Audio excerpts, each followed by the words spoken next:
Dnes sme dostali na vyskúšanie štvorkolku EMU 650 Poltrek od spoločnosti Volkomoto.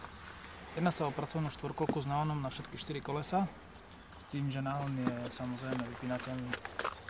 Prevodovka je manuálna, radí sa na pravej strane pákov, podobne ako v aute. Sériová výbava, nosiče vpredu vzadu, plus dá sa dokúpiť ešte dopredu elektrický nabíjak.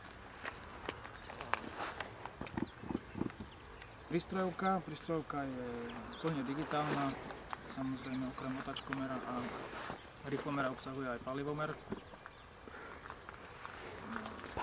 Ovládače vlastne zmení ako na motorke, s tým, že sú tu aj výstražné smerovky. Motorka, teda štvorkolka ako taká, je plne vybavená pre premávku na pozemných komunikáciách, čo znamená, že nie je problém postaviť to na značky.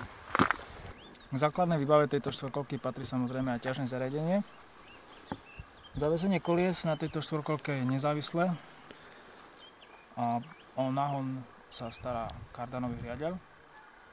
Štvorkolku je možné vybaviť okrem manuálnej prevodovky aj automatickou prevodovku. Okrem sériových nosičov na batožinu sa batožinný priestor nachádza aj pod nezamykateľným sadlom, pod ktorým je vzduchový filter, batéria a samozrejme priestor na náradie, lekárničku a podobné veci, ktoré sú nevyhnutné pri jazde v teréne. Štvorkolku máme predstavenú, tak si ju poďme vyskúšať.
Dalo to poriadne zabrať.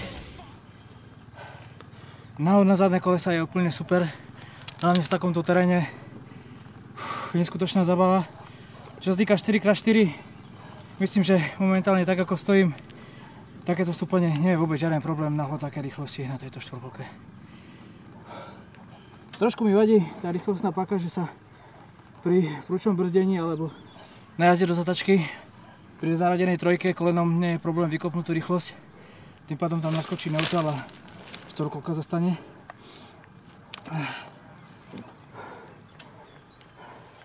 Inak, ako som povedal, není o čom.